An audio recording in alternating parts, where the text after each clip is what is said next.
give them prayer hands. Say what's up America, half of you should know me, right? Other half a replica. Shout out to my Dobrodošli u Gaming Podrum, ja sam Mahir. Ono što sam odlučio da pričamo danas, o čemu da pričamo, je GTA 6. Naime, puno se diglo priče o GTA 6, kad izlazi, kakva je priča, koji su likovi, na koji će platformama biti. Baš da sam odlučio da malo to pričamo. Da vam ispričam par stvari koje sam ja istražio na internetu i šta bi se moglo očekivati od GTA 6. Ovako, otkako je GTA 5 pušten u prodaju, znači ljubitelji GTA su već počeli postavljati pitanja o GTA 6. Pa naime GTA 5 je trenutno najprodavanija igra u istoriji i Rockstar je za samo jedan dan zaradio $800 milijuna, u 3 dana znači zaradio 1 bilion američkih dolara. Možete vjerovati? Ja ne mogu, to je to nevjerovatno da ne. Ovo je dokaz koliko ljudi vole GTA i koliko im se sviđa GTA 5. Naravno, sada imamo ogromne očekivanja od GTA 6, iako je manje od godinu dana koji GTA 5 pušten u prodaju, već su počela pitanja kad dolazi GTA 6, pa čak i želje igrača, kad su počeli da postavljaju pitanja kakva će biti, po čemu će se raditi u igri.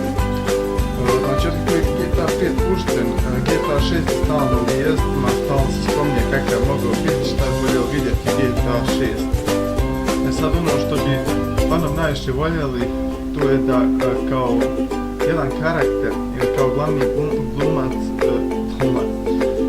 bude žensko. Prevelike očekivanja, zar ne? Sad, kruži glasno o novoj karti, to je Snappy, i proživao sam mnogo na internetu i sada jedni pričaju da će biti kao cijela Amerika karta. Mislim, to je vas svaki pamet. Mislim, moguće je to uraditi, ali bit će potrebno dosta vremena, fakat ne možete vjeriti tu, ali ostajem da čekam da vidim. Sad, što se tiče GTA 6 platformi, to jest na kojim konzolama će biti puštena, ovako tu sam tražio da će najvratnije biti objavljena prvo za PlayStation 4 i Xbox One.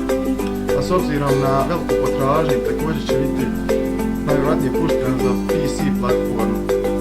Znači, mnogo ljudi traže za računare, pa vidjet ćemo kad će biti puštena, šta će biti. Sad, što se tiče likova u GTA 6 postoji toliko glasina, pa naznao sam izvojio pari, jedan dvije. Sad, postoji toliko glasina da se ponekad osjećam da je Rockstar malo, da će biti malo zbunjen po tom pitanju. Sad, najtraženiji lik, kao što sam već naveo, je žena, može biti kao jedan lik glavnih likova gdje je postojalo više karaktera.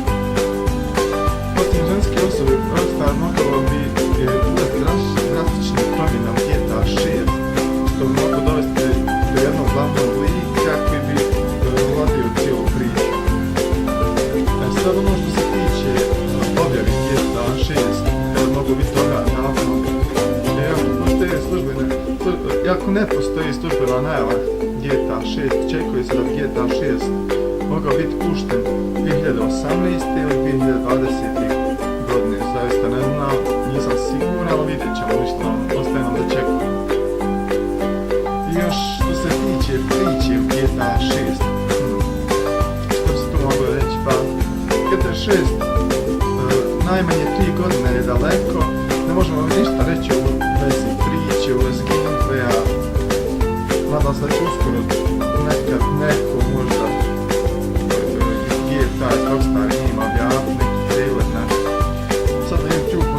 dosta trilera, ali tu sve video fanova, ništa nije GTA 6, znači još ništa se ne zna.